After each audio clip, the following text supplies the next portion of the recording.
بسم اللہ الرحمن الرحیم۔ السلام علیکم ناظرین، تمام تعریفیں اللہ تعالیٰ کی پاک ذات کے لیے جو اس جہان کی خالق، مالک اور پروردگار ہے، اور لاکھوں کروڑوں اربوں خربوں درود اور سلام اللہ تعالیٰ کے آخری نبی حضرت محمد مصطفیٰ احمد مجتبیٰ صلی اللہ تعالیٰ علیہ وآلہ وسلم پر۔ ناظرین، یہ میں نے ایک سلسلہ شروع کیا ہے، اقسام وکیل بازبان وکیل، یعنی کہ وکلا کی اقسام ایک وکیل کی زبانی۔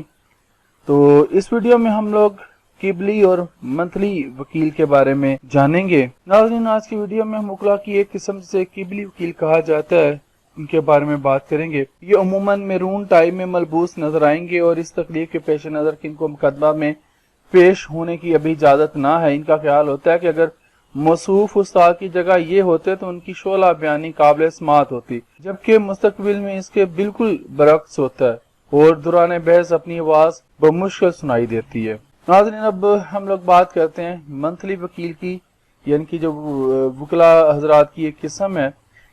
یہ قسم سرکاری دفاتر میں پائی جاتی ہے، جن کو منتھلی تنخواہ کی ترسیل ان کے بینک اکاؤنٹ میں مل جاتی ہے، اور ان کا کام صرف عدالتوں کے باہر کھڑے ہو کر اس وکیل کا انتظار کرنا ہوتا ہے جس کو سرکاری ادارے نے متعین کیا ہوتا ہے۔ ان کے پاس ایک سرکاری گاڑی ہوتی ہے جس میں پیٹرول ڈلتا ہی رہتا ہے۔ ان کا قوانین کی تشریح سے کوئی واسطہ نہیں ہوتا، اور الیکشن کے دن بھی یہ وارد ہو جاتے ہیں۔ تو ناظرین، یہ ایک تھوڑا سا تنزیہ قسم کا مضمون چل رہا ہے ہمارا، تو انشاءاللہ اگلی ویڈیو میں مزید اقسام کے بارے میں بات کریں گے وکلا کی۔ تو اب مجھے اجازت دیں، زندہ رہا تو آپ سے پھر انشاءاللہ اگلی ویڈیوز میں ملاقات ہوگی۔ اللہ حافظ۔